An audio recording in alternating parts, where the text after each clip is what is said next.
it is highly important that we also try to understand the graphical application or graphical way. Hi everyone, welcome to the fourth session of Basic Calculus. और basic calculus के third session तक हमने basic calculus के सारे फॉर्मूले पढ़ लिए हैं. किसके पढ़े? डेरिवेटिव्स के पढ़े. अब जो है थोड़े से एडवांस्ड लेवल पर हमें जानने की जरूरत है. तो अगर बेसिक कैलकुलस 1 2 3 नहीं देखा है तो ये सेशन किसी काम का नहीं है. 1 2 3 अच्छे से देख लो, सॉल्व कर लो, प्रैक्टिस कर लो, फिर काम करें. हाँ, एक और इशू है जो आएगा आपको, क्योंकि बेसिक कैलकुलस एग्जॉस्टिवली किसी भी किताब में कवर्ड नहीं है ना. मतलब लोग अज्यूम करके चलते हैं कि बच्चों को ये आता होगा. मैं यहाँ पर डिटेल में इसलिए पढ़ाने की कोशिश कर रहा हूँ क्योंकि अगर आपका कैलकुलस स्ट्रांग है ना बॉस, तो आपकी फिजिक्स स्ट्रांग है, क्योंकि फंडामेंटल है. तो आपको बेसिक कैलकुलस के डायरेक्ट क्वेश्चंस नहीं मिलेंगे, तो बहुत धूम धाम के करना पड़ेगा. एचसी वर्मा में कैलकुलस के क्वेश्चन मिलेंगे, वो कर लेना. डीसी पांडे में मिलेंगे, वो कर लेना. बीएम शर्मा में भी मिलेंगे, वो भी कर लेना. सब जगह से थोड़ा थोड़ा थोड़ा उठा कर कर लेना. और बाकी जो मैं क्लास में क्वेश्चन करा रहा हूँ वो कर लेना. इसके अलावा मैं तुम्हें कुछ असाइनमेंट्स भी दूंगा at the end of this particular, not this session but eventually आगे के sessions.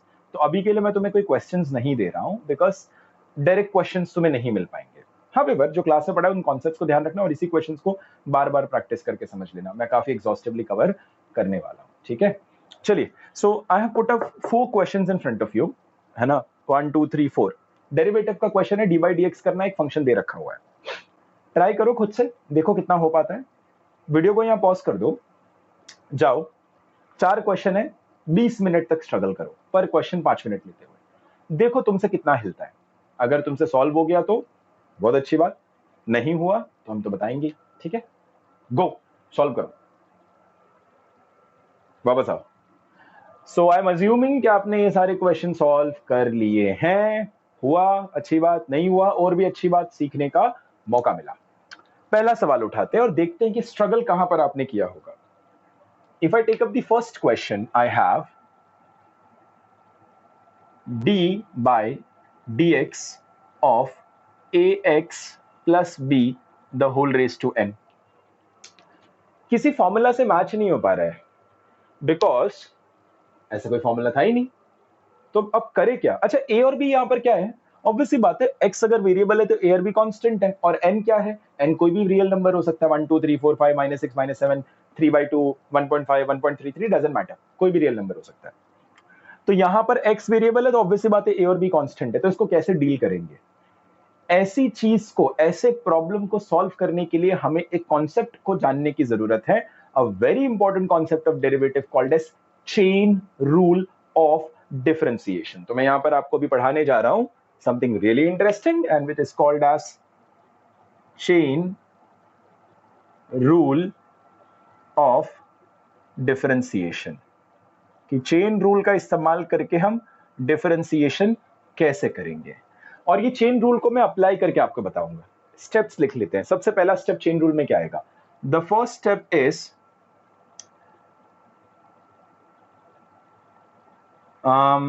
see the outermost function and find a relevant derivative formula. ये कह रहा है कि सबसे आउटर मोस्ट फंक्शन को देखो. जो भी एक्सप्रेशन को आपको डिफरेंशिएट करना है उसमें सबसे आउटर मोस्ट फंक्शन को देखो. इस एक्सप्रेशन को जो आप डिफरेंशिएट करना चाहते हो, इसके सबसे outer most function, outer most बाहर जाकर के सबसे आउटर मोस्ट फंक्शन देखते हो तो तुम्हें यहां पर दिखता है पावर. ओके, सबसे आउटर मोस्ट फंक्शन दिखा और दिख गया कि something raise to something is the outer most function. तो हमने सीधे आउटर मोस्ट फंक्शन पता कर लिया. Find a relevant derivative formula. इस पर्टिकुलर आउटर मोस्ट फंक्शन के लिए कौन सा सबसे रेलेवेंट फॉर्मूला हो सकता है, इसे समझना. यहां पर अगर आप देखोगे तो इस केस में इससे करीबी फॉर्मूला क्या दिखता है? इससे करीबी फॉर्मूला ये है, d by dx x raised to n is equal to n x raised to n minus 1. That is the most relevant formula. देख रहे हो, यहां भी पावर n है, यहां भी पावर n है. तो बेसिकली ये पावर वाला फॉर्मूला हो गया. तो आपने सबसे रेलेवेंट फॉर्मूला के बारे में पता लगा लिया. पहला स्टेप कंप्लीट हो गया. सेकेंड स्टेप देखते हैं. सेकेंड स्टेप क्या है? अगर आप सेकेंड स्टेप देखेंगे तो सेकंड स्टेप होगा replace the inner most, sorry गलत लिख दिया मैंने, ये बिल्कुल भी इनर मोस्ट नहीं है, replace the inner function by another variable, let's say p। यानी जो इनर फंक्शन है, आपने सबसे आउटर फंक्शन को छोड़ करके जो इनर फंक्शन आपने आइडेंटिफाई किया, ये इनर फंक्शन को आप रिप्लेस कर दो p से। तो यहां पर मैं अज्यूम करके चलूंगा कि let's say that inner most function क्या, ax plus b, so ax plus b is equal to p। ये मैंने कर लिया ना, replacing the inner most function by another variable called as p। ठीक, अब जो है ये दो स्टेप आपने कर लिया, अब आपका थर्ड स्टेप है, एक सेकंड होल्ड करना है यहां पर।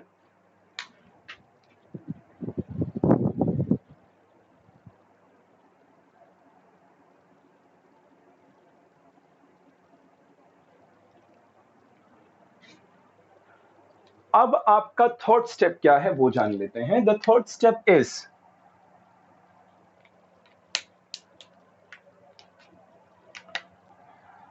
Take d by dx of the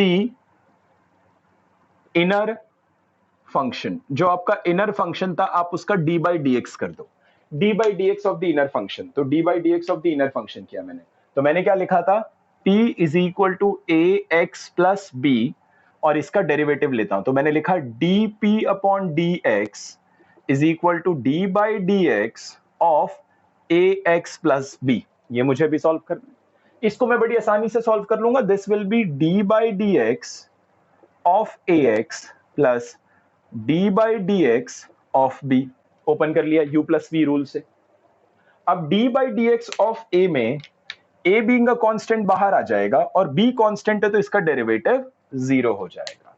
तो मुझे यहां से पता चलेगा therefore dp upon dx is equal to a, which implies that dx is equal to dp upon a।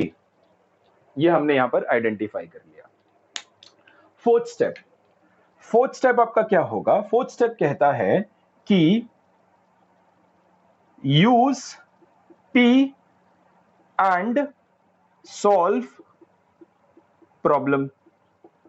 अब आप p का इस्तेमाल करिए, जो आपने p यहां पर लिया था ax प्लस b, अपने प्रॉब्लम को अटैक करिए। आपका प्रॉब्लम क्या था, योर प्रॉब्लम वॉज दिस। तो चलो इसको सॉल्व करते हैं। तो I have got, therefore I have got, ये मेरा प्रॉब्लम था d by dx of ax plus b the whole raise to n।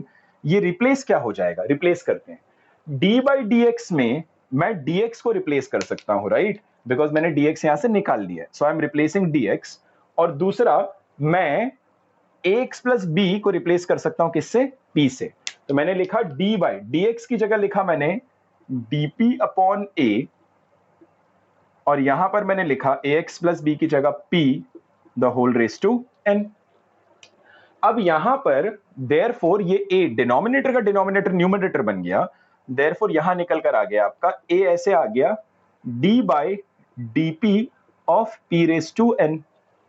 अब d by dp of p raise to n क्या हो जाएगा, d by dx of x raise to n क्या होता है, n x raise to n minus 1। तो d by dp of p raise to n क्या हो जाएगा, n p raise to n minus 1। तो ये निकल कर आ जाएगा, a तो ऐसे ही रखा मैंने, n p raise to n minus 1। देखो आपका डेरिवेटिव सॉल्व हो चुका है। अब आपका डेरिवेटिव सॉल्व हो चुका है तो p जो मैंने अज्यूम किया था यहां पर, इसको मैं वापस लाके रख दूंगा, क्योंकि p तो मेरा अजम्पशन था। The problem was not about p, the problem was about x, so I will resubstitute p and write the final answer. When I resubstitute p, the final answer becomes, क्या निकल कर आ रहा है, a तो वैसे का वैसे ही रहा, n वैसे ही रहा, p की वैल्यू डाल दो, p is ax plus b, so I've got ax plus b the whole raised to n minus 1। और ये क्या था, this was d by dx of ax plus b the whole raised to n। तो ये finally हमने solve कर दिया है प्रॉब्लम को by using the chain rule of differentiation. यहां के लिए सिर्फ इतना जान लो कि मैंने अभी जो आपको बताया that was method 1। Chain rule को अप्लाई करने का मैं आपको मेथड 2 भी बताऊंगा, which is a quicker, a faster and far more convenient way, but उसके लिए आपको मेथड 1 की अंडरस्टैंडिंग बहुत सॉलिड होनी चाहिए। तो पहले मेथड 1 समझ लो, फंडामेंटल्स क्लियर हो गए ना, तो उसके बाद अब मेथड 2 अप्लाई करेंगे। Now what you are going to do is go back, जो भी 5-10 मिनट मैंने अभी यहाँ पर सेशन लेकर के आपको चेन रूल समझाए, दोबारा सुनो, खुद का दिमाग लगाओ, एक एक स्टेप का मतलब समझो, क्योंकि इसी को हम अप्लाई करके सेकेंड, थर्ड और फोर्थ प्रॉब्लम को यहां पर सॉल्व करने वाले हैं। ठीक है, नोट कर लो। Now using the concept that we just studied a while ago, उसी को हम सेकंड, थर्ड, फोर्थ क्वेश्चन में अप्लाई करते हैं and will try to solve this problem कि कैसे किया जाएगा ये चीज। ठीक है, सेम चीज अप्लाई करेंगे। Now what you are suppose to do is, अब मैंने तरीका बता दिया एक क्वेश्चन में, इसी को अप्लाई करके सेकंड, थर्ड, फोर्थ ट्राई करने की कोशिश करो। होता है तो अच्छी बात है, नहीं होता है तो हम तो करने वाले हैं। ठीक है, तो पॉज कर लो, ट्राई कर लो, फिर वापस आ जाओ। ठीक है, चलो मैं इसको सॉल्व कर रहा हूं। So I am trying to address this question, d by d x of sine square x. सबसे पहली चीज है आपको आउटर मोस्ट फंक्शन आइडेंटिफाई करने की जरूरत है। यहां आपको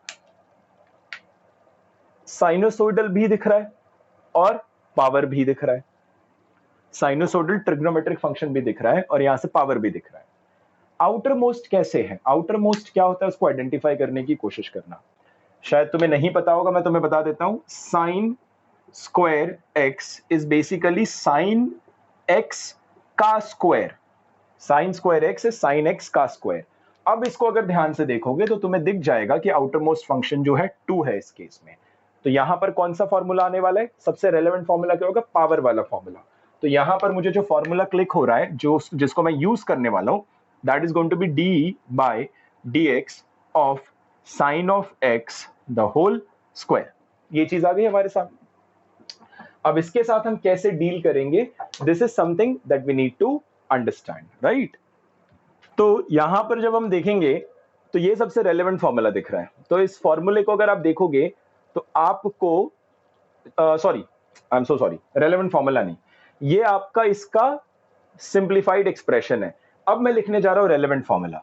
सबसे रेलेवेंट फॉर्मूला इसके लिए अगर आप चेक करोगे तो आपको दिखेगा, देखो पावर है, तो पावर वाला फॉर्मूला क्या होता था, d by d x of x raise to n. तो इसको हम लिख सकते थे n x raise to n minus one.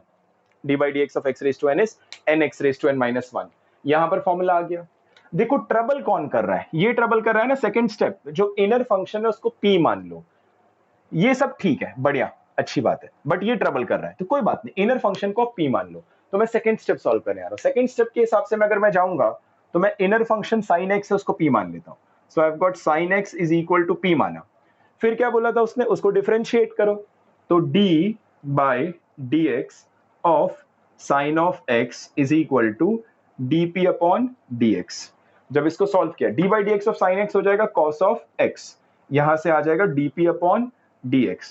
Therefore यहां से पता चलेगा dx is equal to dp upon cos of x। ये आ गया, dx is equal to dp upon cos of x। तो इसे समझने की जरूरत है। अब जो है आप p की वैल्यू और dx की वैल्यू अपने मेन प्रॉब्लम में ले आओ। तो चलो मेन प्रॉब्लम देखते हैं। मेन प्रॉब्लम क्या है हमारा, d by dx of sine of x the whole square, और इसमें आप जो है p का वैल्यू और dx का वैल्यू डालो। साइन x बराबर p था तो आपने लिखा d p की पावर 2, और dx मैंने लिखा ना dp अपॉन cos x। तो यहां से मैंने निकाल लिया, this is going to be dp upon cos of x। ये आ गया। अब डिनोमिनेटर का डिनोमिनेटर न्यूमरेटर बनेगा तो ये उठ करके यहां चला जाएगा। Then you going to have cos of x d by dp of p की पावर 2। यहां पर फॉर्मूला लगेगा boss, d by dx of x raise to n is n x raise to n minus 1। तो यहां पर वो formula लगा लो, यहां पर वो फॉर्मूला लगा लो। तो यहां पर क्या आ जाएगा, यहां पर you have cos of x, तो मैंने ऐसे ही लिखा हुआ है d by dp of p की power 2 is going to be 2p। ये वाला फॉर्मूला लगाओ, हो जाएगा। सॉल्व हो गया प्रॉब्लम। p की वैल्यू वापस लाके डाल दो। p बराबर क्या था? p बराबर था sin x। तो p की वैल्यू मैंने वापस लाके डाल दिया, तो मुझे पता चला cos ऑफ x ट्वाइस, यहां पर p की जगह sin ऑफ x। इसको अगर ध्यान से देखो तो ये तुम्हें दिख रहा है 2 sin x cos of x, और तुम्हें पता है 2 sin x cos x क्या होता है? sin of 2x। ये हो जाता है sin of 2x। So ultimately problem solve करके हमारा रिजल्ट क्या निकल कर आया? The result turn out to be d by dx of sin square x is equal to sin of 2x। क्या करेंगे? याद रखेंगे। अगली बार अगर d by dx of sin square x आ गया तो इतना लंबा सॉल्विंग नहीं करना है। You just need to remember d by dx of sin square x is sin 2x और 2 sin x cos x। यहां पर जो भी लर्निंग हम डेवलप करेंगे उससे हमें याद रखने की जरूरत है। ये वाला जो है याद कर लेना, इसको याद कर लेना, ये दो याद करने की जरूरत नहीं है। इसको नोट कर लो, नहीं समझ में आए दोबारा देख लो। अगला क्वेश्चन करते हैं।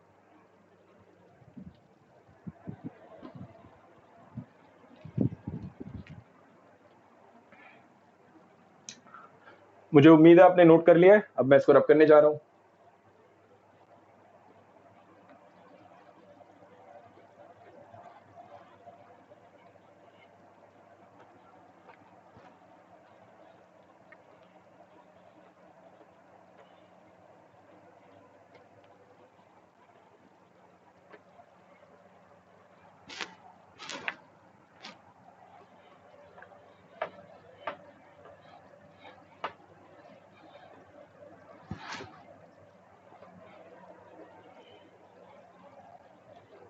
ओके, चलिए थर्ड क्वेश्चन देखते हैं।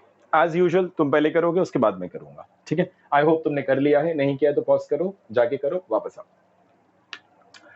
d by dx of sine of 2x, ये हमारे पास है इस वक्त। आउटर मोस्ट फंक्शन को आइडेंटिफाई करो। अब यहां पर आप देखोगे तो आउटर मोस्ट फंक्शन आपको सिर्फ एक ही दिख रहा है, और बड़ी आसानी से उसको कैच कर सकते हो कि आउटर मोस्ट फंक्शन यहां पर ट्रिग्नोमेट्रिक फंक्शन है, that is the sine function. ये आपने आइडेंटिफाई कर लिया। अब आउटर मोस्ट फंक्शन के हिसाब से फॉर्मूला लिख दो, क्योंकि आउटर मोस्ट फंक्शन के हिसाब से फॉर्मूला कौन सा? रेलेवेंट फॉर्मूला क्या होता है? d by dx of sine of x is equal to cos of x। ये सबसे रेलेवेंट फॉर्मूला निकल कर आ जाएगा, राइट? इस रेलेवेंट फॉर्मूला को हम यूज करेंगे। अब यहां पर आउटर मोस्ट फंक्शन आपका साइन ऑफ 2x है, तो ठीक है, आउटर मोस्ट फंक्शन आपका साइन है, तो इसके इनर वाले को हमने क्या बोला था कि आउटर मोस्ट फंक्शन से फॉर्मूला आइडेंटिफाई कर लो, इनर फंक्शन को p मान लो। यहां पर अगर आप देखोगे तो ये तो आपका आउटर मोस्ट फंक्शन हो गया, लेकिन इसके बाद ये जो बचा ये आपका इनर पार्ट बचा। तो हम क्या करेंगे? इनर पार्ट को p मानेंगे। तो यहां पर हम लिख देंगे कि let's say p is equal to 2x। Second step होगा डिफरेंशिएट करेंगे, तो लिखेंगे आप dp upon dx is equal to 2, which implies that dx is equal to dp upon 2। यहां से आपका निकल कर आ गया dx का वैल्यू। p की वैल्यू dx की वैल्यू इसमें सब्सटीट्यूट कर देंगे। जब p की वैल्यू dx की वैल्यू सब्सटीट्यूट करेंगे तो क्या होगा? d dx क्या हो जाएगा? dx is equal to dp upon 2, तो ये आपका dp अपॉन 2 हो गया। और साइन जो है वैसे का वैसे ही लिखेंगे, 2x की वैल्यू p बराबर हो गया तो आपका p हो गया। सिंप्लीफाई हो चुका है, डिनोमिनेटर का डिनोमिनेटर न्यूमरेटर में आ जाएगा, तो ये आपका बन जाएगा twice d by dp of sine of p, और d by dx of sine x cos x होता है, तो d by dp of sine of p कितना हो जाएगा? cos of p। निकाल लिया आपने। अब p की वैल्यू वापस लाके रख दो। p की वैल्यू बराबर कितनी थी? 2x। सो फाइनली आंसर निकल कर आ गया आपका, this is going to be 2 cos 2x, and ultimately you have proven और you have solved basically d by dx of sine of 2x is equal to twice cos of 2x, right? इसको भी ध्यान रखना, मतलब ये भी तुम्हें बड़ा हेल्प करेगा, तो इसको भी आपको ध्यान रखना है। क्या करेंगे आप? इसको पॉज करेंगे, वीडियो पूरा नोट करेंगे, नहीं समझ में आए दोबारा देखेंगे बट से, फिर नोट करेंगे। इसको मैं रब करूंगा थोड़ी देर में, कॉपी कर लो।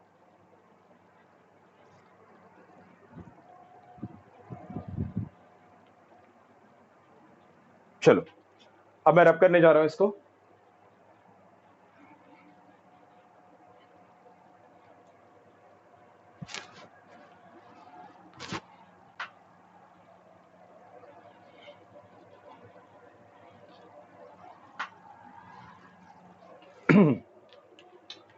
लास्ट वाला पार्ट देखते हैं।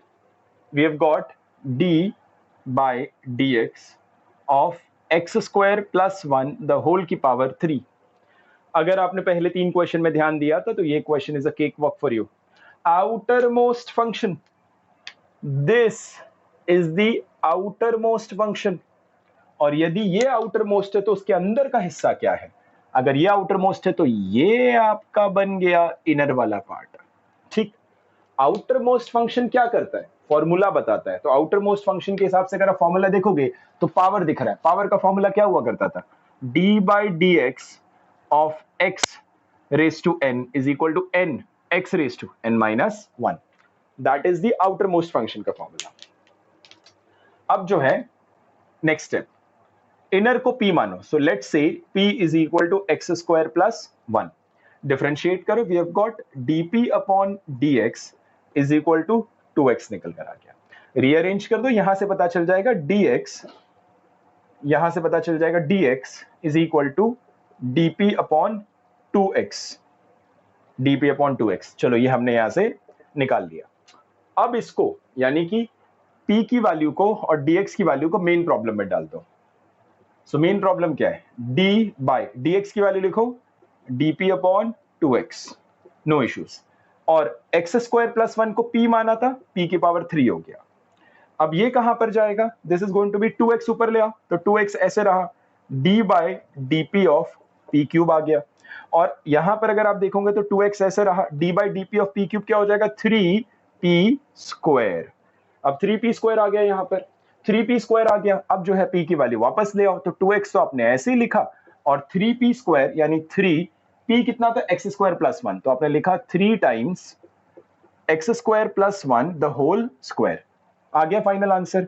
Therefore d by dx of x square plus 1 the whole की power 3 is equal to 2 3 6 6x x square plus 1 the whole square.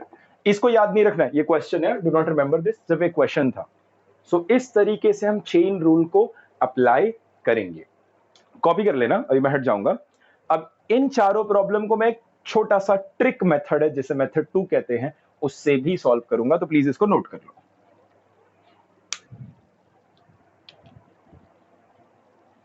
Method 1 से हमने इन चारों क्वेश्चन को सॉल्व किया है। अब हम मेथड 2 से इन चारों क्वेश्चन को एड्रेस करेंगे। A quicker, faster and convenient method.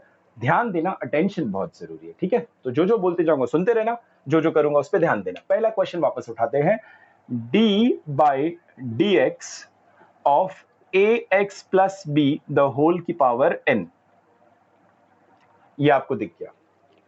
इसमें भी आपको देखना है कि मिसमैच क्या हो रहा है। सबसे पहले तो आपको देखना है कि आउटर मोस्ट फंक्शन क्या है। तो पिछले मेथड की तरह इसमें भी आइडेंटिफाई करना आउटर मोस्ट फंक्शन क्या है। आउटर मोस्ट फंक्शन अगर आपने देख लिया तो आपको पता चल जाएगा कि इसका रेलेवेंट फॉर्मूला क्या था, और इसका रेलेवेंट फॉर्मूला था d by d x of x raise to n is equal to n x raise to n minus 1। ये रेलेवेंट फॉर्मूला था। रेलेवेंट फॉर्मूला और एक्चुअल केस में प्रॉब्लम क्या है? There is a mismatch. वो mismatch को मैं रेड मार्कर से दिखाने जा रहा हूं। सब कुछ दोनों में ठीक है एक्सेप्ट दैट कि ये चीज इसके साथ मैच नहीं खाती, ये चीज इसके साथ मैच नहीं खाती, ठीक है? अच्छा, दूसरा चीज एक और है जो हमें समझने की जरूरत है। यहां पर एक और तरीके से इसको आप सोच सकते हो, you can imagine it this way. देखो, ये फॉर्मूला एप्लीकेबल तब हो पाया जब ये इसके साथ मैच हुआ। ये फॉर्मूला तब एप्लीकेबल हुआ जब आउटर मोस्ट फंक्शन को छोड़ के इनर मोस्ट वाला इससे मैच हुआ, तो ये फॉर्मूला एप्लीकेबल है। यहां पर प्रॉब्लम क्या है? आउटर मोस्ट फंक्शन को छोड़ के इनर मोस्ट वाला इसके साथ मिस मैच हुआ, इसके साथ मैच नहीं हो पाया। That is a problem here. तो इस प्रॉब्लम को हम सॉल्व करेंगे। तो यहां पर क्या करेंगे? The first method is going to be removing the mismatch. हम यहां पर मिसमैच को निकालेंगे, ये हमारा पहला स्टेप होगा। मैं किसकी बात कर रहा हूं? Talking about method 2। मिसमैच को कैसे निकालेंगे समझना। मिसमैच को निकालने का ट्रिक ये है, जो मिसमैच हो रहा है उसे रिप्लेस करो।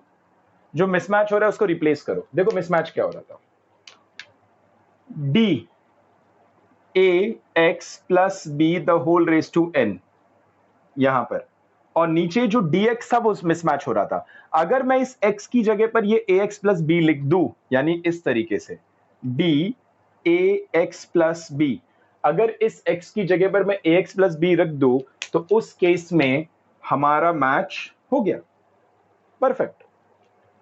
अगर मैं इसकी जगह पर ax प्लस बी लिख दूं तो हमारा मैच हो गया। आउटर मोस्ट फंक्शन को छोड़ा, इनर मोस्ट फंक्शन मैच हो गया, प्रॉब्लम आसान हो गई है। लेकिन अगर हमने जबरदस्ती ax प्लस बी को अगर यहां पर इंसर्ट किया है तो इसको हमें निकालना भी होगा। अब हम इसको निकालेंगे कैसे? You must have studied something called as rationalisation. जिस चीज से किसी भी एक्सप्रेशन को अगर सेम चीज से मल्टीप्लाई और डिवाइड कर दो तो गायब हो जाता है, उसका कोई मतलब नहीं। For example, I can say this is x, I can also write this as x multiplied by 2 divide by 2। कोई फर्क पड़ा? नहीं। 2 डिनोमिनेटर में लाए, न्यूमरेटर में आया, गायब हो गए, x का x बच गया। यहां मैं जबरदस्ती d of ax plus b लेकर आया हूं। यहां मैं जबरदस्ती, यहां इसको अगर मैं जबरदस्ती लेकर आया हूं तो इसको मुझे निकालना भी होगा। निकालने के लिए क्या करेंगे? डिनोमिनेटर में लेकर आया हूं, न्यूमरेटर में डाल दो d of ax plus b. अब इसका मतलब क्या हुआ? ये मैं जबरदस्ती लेकर आया और इसके साथ वो गायब भी हो गया, ठीक है। तो अगर ये दोनों गायब हो गए तो ये अकेला बचा, लेकिन ये अकेला थोड़ी था, नीचे dx भी था, तो जो मिसिंग था उसे लाके लिख दो, दैट इज dx।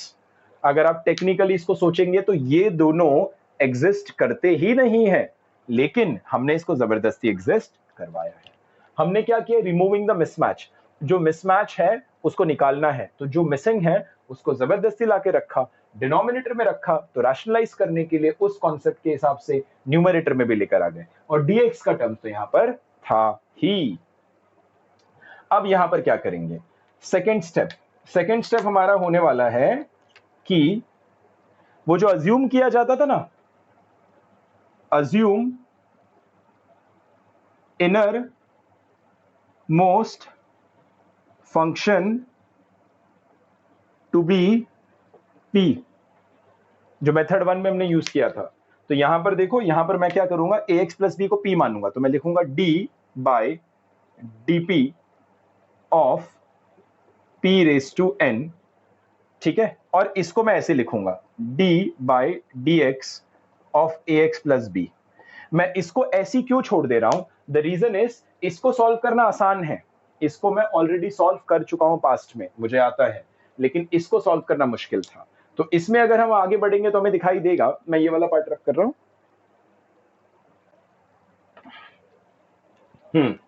इसमें जब हम आगे बढ़ेंगे तो हमें दिखाई देगा d by d p of p raise to n हो जाएगा आपका n p raise to n minus 1 multiplied by d by d x of ax plus b हो जाता है आपका a, जिसको हम ऑलरेडी सॉल्व कर चुके थे, राइट।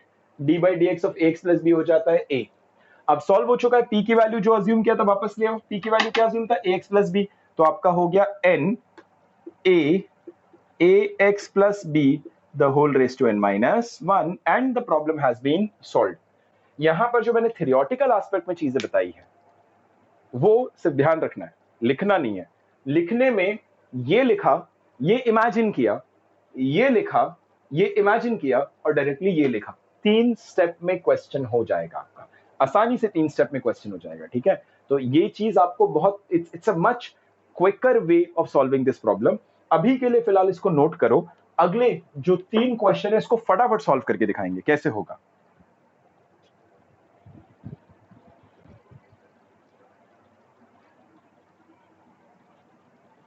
चलिए मैं इसको रब करने जा रहा हूं अभी। ये क्वेश्चन खुद से ट्राई कर लो, हाँ कैसे करते हैं, बाकी मैं देखता हूं, मैं बताता हूं कैसे करेंगे।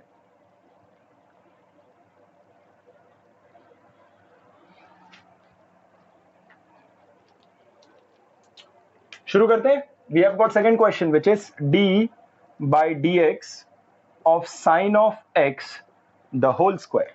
ये हमारे पास मेथड 1 से तो करना आता है हमें, मेथड 2 से करने की कोशिश करते हैं, ठीक है। कुछ नहीं बोलूंगा, एकदम प्लेनली जाऊंगा। तुम्हें ये क्वेश्चन है ना, मतलब चलो एक एक्सपेरिमेंट करते हैं। ये वाला क्वेश्चन है ना, बोल बोल के कराता हूं। सेकंड वाला क्वेश्चन है कुछ बोलूंगा नहीं, चुप रहूंगा, सिर्फ क्वेश्चन सॉल्व करूंगा। मेथड पे ध्यान देना, समझ में आ गया तो बहुत मजा आ गया, बिना बोले समझ में आ गया, यू नो। देखते एक बार ट्राई करके देखते हैं।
डन हो गया, मुझे यकीन है तुम्हें समझ में आ गया। नहीं आया तो बोल के थर्ड वाले में समझाऊंगा, नोट कर लो। आई सपोज जो अभी हमने लास्ट क्वेश्चन किया था, which was D by d x of sine square x, जो मैंने बिना बोले किया था, सिर्फ स्टेप्स लिखे थे। मैं उम्मीद करता हूँ कि आपको समझ में आ गया। नहीं समझ में आया तो वो शॉर्टकट मेथड से, विच इज द मेथड 2, उसको यूज करके मैं इसको सॉल्व करना सिखाता हूँ। Let's take up this question. आप पहले खुद करेंगे पॉज करके, फिर मेरा सोल्यूशन देखेंगे। ये देखते हैं। We have got d by d x of sine 2x। Outermost function देखो, this is the outermost function. Relevant formula क्या निकलेगा? Relevant formula is d by d x of sine of x is equal to cos of x. ये आपका एक relevant formula निकला, perfectly fine. Identify करो कि mismatch क्या है। द मिसमैच इज, जैसे यहां पर ये मैच दिख रहा है तो ये हो गया सही, यहां पर मिसमैच इज दिस, ठीक है, कोई बात नहीं। जो मिसमैच है उसको मैच कर दो। कैसे मैच करेंगे? डी बाई एक्स की जगह इसको लिख दो 2x sine of 2x multiplied by, division में लाया, मल्टीप्लीकेशन में लाओ, डी ऑफ 2x, ये बच गया था, इसे लिख दो dx। मनी मन में 2x को p मान लो, तो this is going to be d by dp of sine of p multiplied by d by dx of 2x। Solve कर लो। d by dp of sine p कितना हो जाएगा? cos of p multiplied by d by dx of 2x कितना हो जाएगा? 2। So the answer that we end up getting is 2 cos of p, और p की वैल्यू थी 2x के बराबर, सो 2 cos 2x। बड़ी आसानी से हमने इस सवाल को कर लिया। Method 2, it's very quick, it's very quick and it's very convenient. आगे बढ़ते हैं, इसको कॉपी कर लो फटाफट, ठीक है। चलो next question.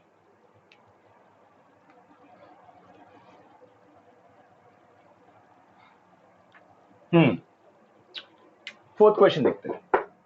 We have got d by dx of x square plus 1 the whole की पावर 3। आउटरमोस्ट फंक्शन देखो, आउटरमोस्ट फंक्शन देखोगे तो ये दिखा आपको आउटरमोस्ट फंक्शन। रेलेवेंट फॉर्मूला लिखो, d by dx of x raise to n is equal to n x raise to n minus 1, ठीक है, इनर मोस्ट फंक्शन क्या होगा? इनर मोस्ट नहीं, इनर फंक्शन ये वाला। यहां पर ये फॉर्मूला तब एप्लीकेबल है जब ये इनर वाला इससे मैच करता है और ये इनर वाला इससे मैच नहीं करता। जो मैच नहीं करता उसको मैच करवाओ।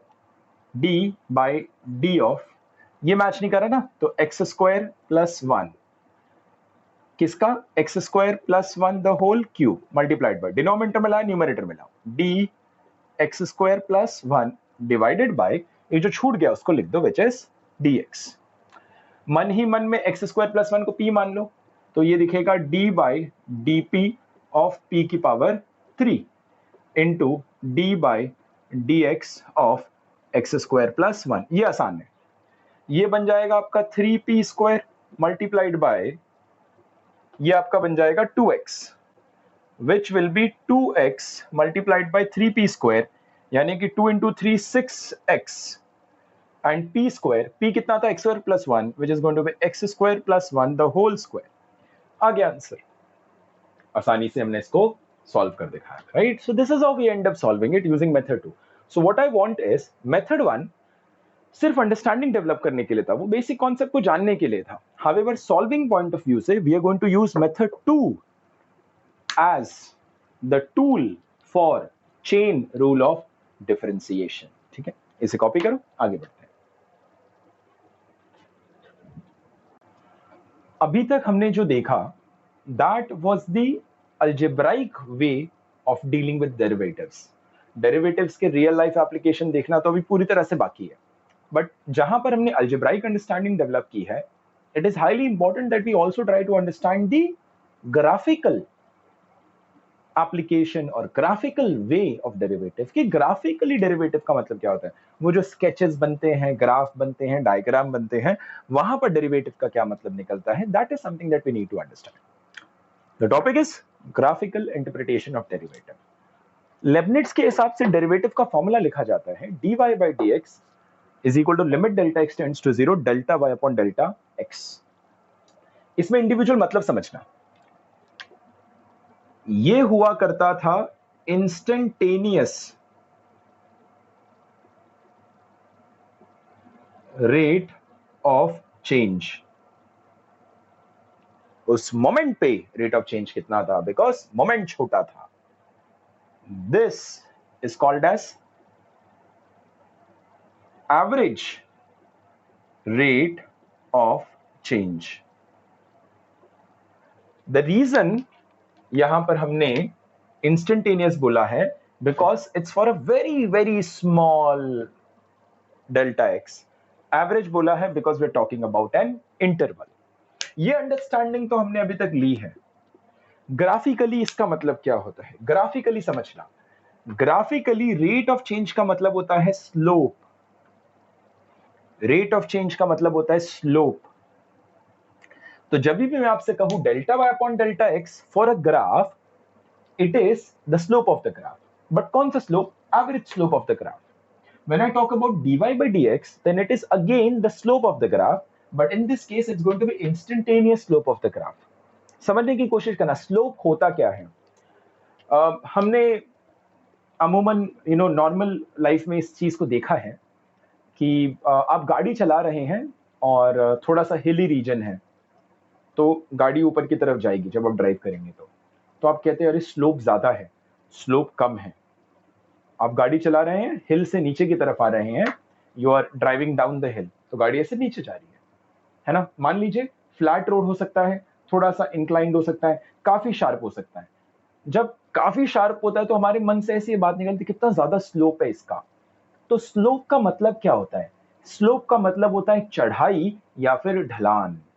चढ़ाई या फिर ढलान, इसका मतलब होता है स्लोप। ये हमारा फिजिकल सिग्निफिकेंस हुआ।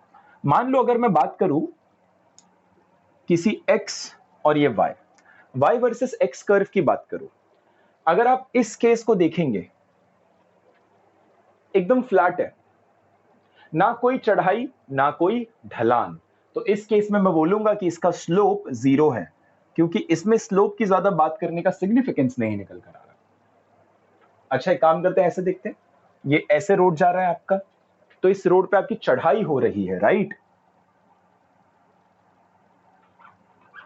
इस रोड पे आपकी चढ़ाई हो रही है, ऐसे आप जा रहे हो, तो आप कहेंगे कि भैया इसमें स्लोप है। और अभी सिर्फ नॉलेज के लिए बता दे रहा हूं, बाद में प्रूफ भी कर दूंगा, इसका स्लोप जो है पॉजिटिव होगा, कुछ वैल्यू निकल कर आएगी, पॉजिटिव होगी। यहां पर आप देख रहे हैं कि आपकी गाड़ी नीचे की तरफ जा रही है और driving down the hill, right, ऐसे। तो बॉस यहां पर भी स्लोप है, and this particular thing has a slope which is negative. कैसे नेगेटिव होगा समझाऊंगा। यहां देखो, स्लोप का मतलब क्या होता है, चढ़ाई या फिर ढलान। अगर फ्लैट है तो स्लोप कितना है, 0। y वर्सेस x में कुछ इसी तरह के कर्व बनेंगे, अलग अलग पैटर्न में बन सकते हैं, स्ट्रेट लाइन होगा, पैराबोला होगा, सर्कल हो सकता है, लॉगरिथमिक हो सकता है, ट्रिग्नोमेट्रिक हो सकता है, and so on and so fourth. यानी कि इस तरह के कर्व की चढ़ाई और ढलान को समझना, उसके स्लोप के कॉन्सेप्ट को कहा जाता है, और वो समझा जाता है डेरिवेटिव्स के through. Average rate of change होता है आपका स्लोप, कि कितनी तेजी से आपका स्लोप बदल रहा है। ये चीज हमें जानने की जरूरत है। चलिए आप एक काम करिए, इसको सिर्फ for the sake of understanding copy कर लो।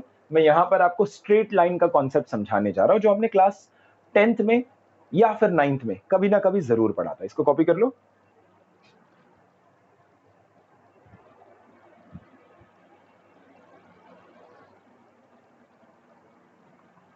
ओके, सो नाउ यहां पर मैं आपको स्ट्रेट लाइन का कॉन्सेप्ट समझाने जा रहा हूं। I will be talking about the slope of the straight line.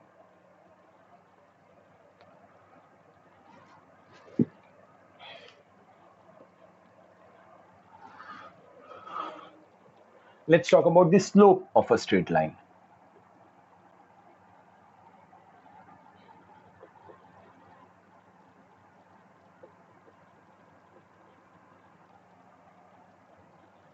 Straight line बना लेते हैं।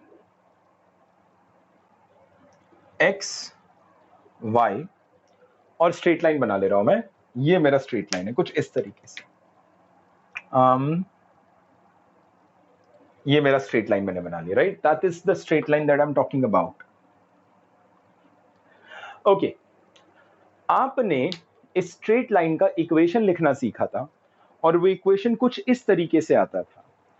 इस स्ट्रेट लाइन के इक्वेशन को लिखा जाता था y is equal to mx plus c। मैं इस बात को अज्यूम करके चल रहा हूं कि आपको स्ट्रेट लाइन का इक्वेशन बेसिक लेवल पे लिखना आता है, क्योंकि आपने बचपन में पढ़ा था। अगर नहीं पढ़ा है तो स्ट्रेट लाइन क्या होता है किसी भी रेफरेंस किताब से जाकर के समझ लेना, चाहे डीसी पांडे, चाहे एचसी वर्मा, चाहे इंटरनेट, अपने आप समझ में आ जाएगा। बेसिक्स पे स्टिक करते हैं। वैसे मैथ्स में स्ट्रेट लाइन हम डिटेल में पढ़ने वाले हैं।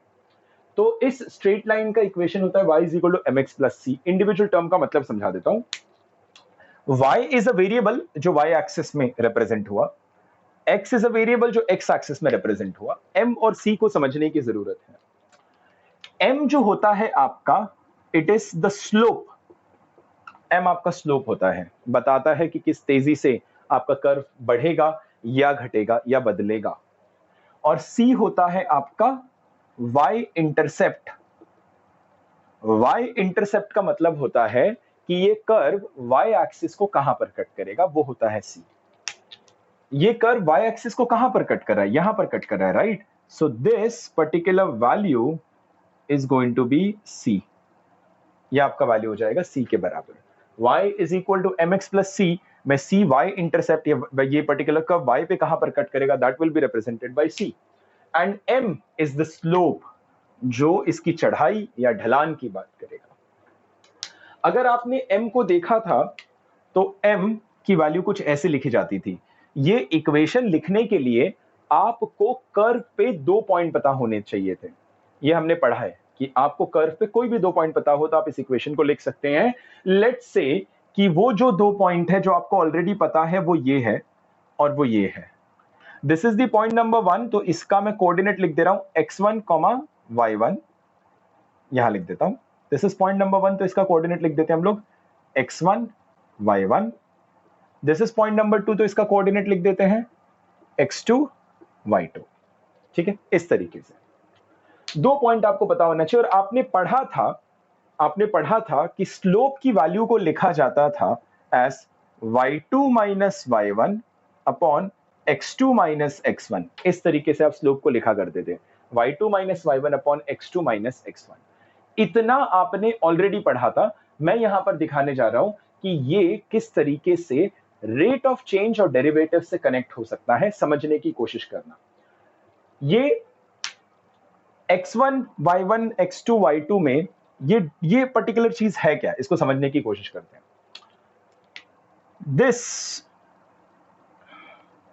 एंड दिस, ठीक है, x1 y1, this and this. This is the point x1, this is the point x2. x1 के corresponding this is the point y1 and this is the point y2.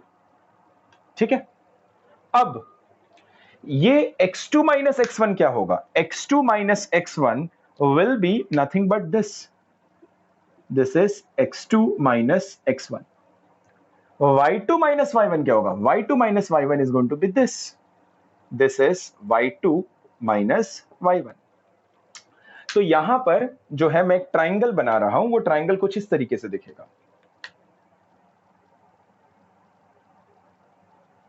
यहां पर right angle triangle बना हमारा। ये x2 minus x1 है। ये x2 minus x1 को मैं लिख सकता हूं डेल्टा x, क्योंकि डेल्टा का मतलब होता है change. So change in x is equal to x2 minus x1। Similarly आपका जो y2 माइनस y1 है उसको मैं लिखूंगा delta y, that is the change in y। तो यहां पर आप लिख सकते हैं that this value is delta x and this value is delta y। और इस तरीके से आपने अपने ट्राइंगल को रिप्रेजेंट किया है वहां पर। This is delta x and this is delta y। अब यहां पर आपने लिखा y2 minus y1 upon x2 minus x1, that is nothing but x2 minus x1 को मैं लिख सकता हूं डेल्टा x और y2 माइनस y1 को मैं लिख सकता हूं डेल्टा y। Perfectly fine. तो यहां पर बेसिकली m की वैल्यू मैं लिख पा रहा हूं as delta y upon delta x, and as per my definition delta y upon delta x is average rate of change और एवरेज स्लोप। तो मैं इसको कमेंट करके कह सकता हूं that this is the average slope. Perfectly fine, इसको मैं बोल सकता हूं एवरेज स्लोप। चलिए इंस्टेंटेनियस स्लोप जानने की कोशिश करते हैं, ठीक है। इंस्टेंटेनियस स्लोप क्या होगा, but before we venture into that, ये राइट एंगल ट्राइंगल को अगर आप देखो, ये राइट एंगल ट्राइंगल को if you are able to notice, तो इस राइट एंगल ट्राइंगल में यदि मैं इस एंगल को मान लूं थीटा, अगर मैं इसको थीटा मान लूं, तो ये एंगल थीटा है, तो ये एंगल भी आपका हो जाएगा थीटा, बिकॉज एक लाइन इस तरीके से है and these are two parallel lines, तो ये करस्पॉन्डिंग एंगल्स हो जाएंगे या पैरेलल एंगल्स हो जाएंगे, और उसको हम कह सकते हैं theta angle will be same. जब आपने delta y upon delta x लिखा, तो delta y upon delta x इस राइट एंगल ट्राइंगल में फीलिंग देता है opposite upon adjacent, so it feels like opposite upon adjacent, और ऑपोजिट अपॉन एडजेसेंट क्या हो जाएगा, tan ऑफ थीटा। तो यहां पर आप देख पा रहे हैं that delta y upon delta x is nothing but tan of theta, यानी इस m को दूसरा तरीका होता है लिखने का tan of theta.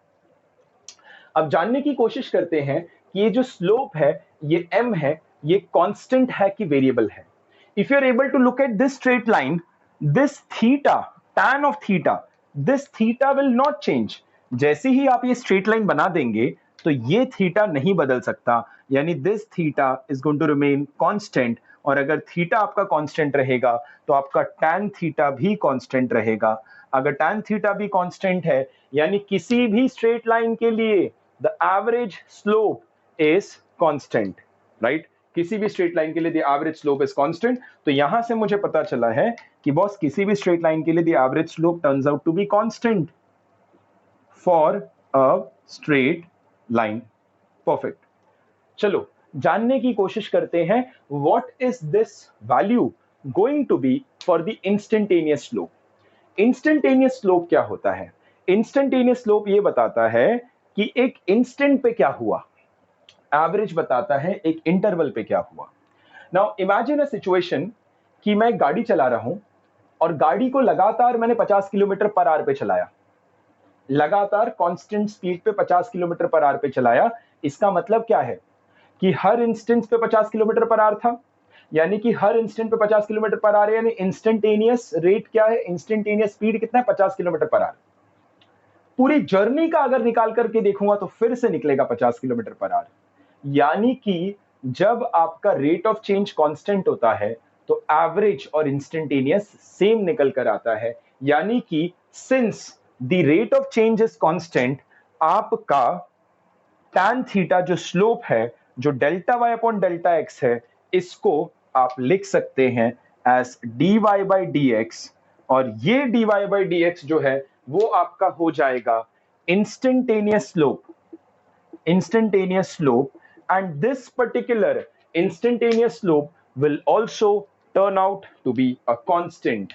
In this case this will also turn out to be a constant. तो यहां से हमारी क्या अंडरस्टैंडिंग डेवलप हुई कि for a straight line the rate of change which is represented by slope, which is written as delta y upon delta x, which is y2 minus y1 upon x2 minus x1, for having 2 points, is interpreted as average rate of slope, average rate of change or average slope or instantaneous slope. Average slope is delta y upon delta x, turns out to be tan theta. And for a straight line, since tan theta is constant, the average rate is constant, the rate is constant, and hence the instantaneous rate also turns out to be constant. तो चाहे आप dy by dx लिखे या फिर delta y upon delta x लिखे, दोनों ही case में किसी भी स्ट्रेट लाइन का स्लोप जो है वो कांस्टेंट होता है। और फिजिकली समझना चाहोगे तो अगर इसको रोड मानोगे तो रोड लगातार एक ही तेजी से ऊपर जा रहा है, ऐसा नहीं कि ऐसे ऊपर जाते जाते नीचे चला गया या फिर ऐसे ऊपर जाते होते और तेजी से ऊपर गया, लगातार एक ही तेजी से आपका रोड आगे बढ़ रहा है। यानी कि y x के डिफरेंस से y का डिफरेंस जो है वो लगातार वो रेशियो कांस्टेंट निकल कर आ रहा है। This is what is the slope of a straight line. तो यहां पर आप नोट कर सकते हैं, एक लाइन लिख लेना, slope of a straight line is constant. It can be written as delta y upon delta x as average slope.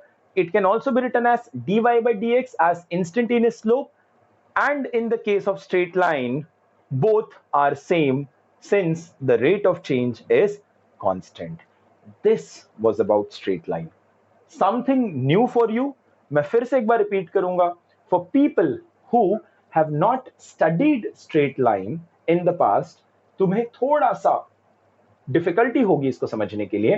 तो उस केस में आप क्या करेंगे, इस वीडियो के मिडिल में ही जाकर के थोड़ा सा अलग से हट के स्ट्रेट लाइन को पढ़ेंगे, वापस आके रिज्यूम करके सब कुछ देखेंगे। This was the graphical application of the concept of slope और derivative that we have seen. इसी को हम एक अलग तरह के कर्व के लिए भी देखेंगे। तो स्ट्रेट लाइन था, now we are going to look this for a curve as well. ठीक है, इसको नोट कर लो। So in this particular session, we studied about the concept of slope a while ago. Straight line के बारे में हमने पढ़ा है। मैं आगे कर्व पे अभी तुरंत बहुत जल्दी जाना नहीं चाहता, बिकॉज शायद थोड़ा सा एक्सेस हो जाएगा।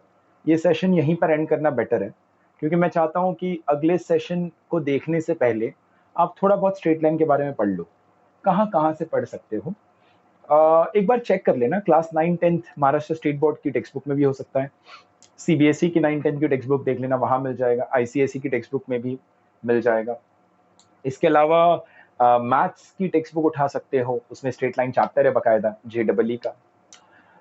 एनसीईआरटी में से देख लेना, इंटरनेट पे अवेलेबल है, डाउनलोड कर लेना, थोड़ा बहुत स्ट्रेट लाइन के बारे में पढ़ लेना, खास करके स्लोप के कॉन्सेप्ट के बारे में, ताकि मैं अगले सेशन में आपको किसी कर्व का स्लोप निकालना सिखा सकूं और डेरिवेटिव का ग्राफिकल एप्लीकेशन बता सकूं।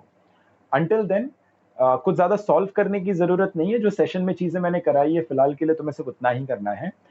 कैलकुलस के एंड पार्ट पे a lot of solvings are going to come into picture, not at this point of time. ठीक है, चलो यहीं पर क्लोज करते हैं।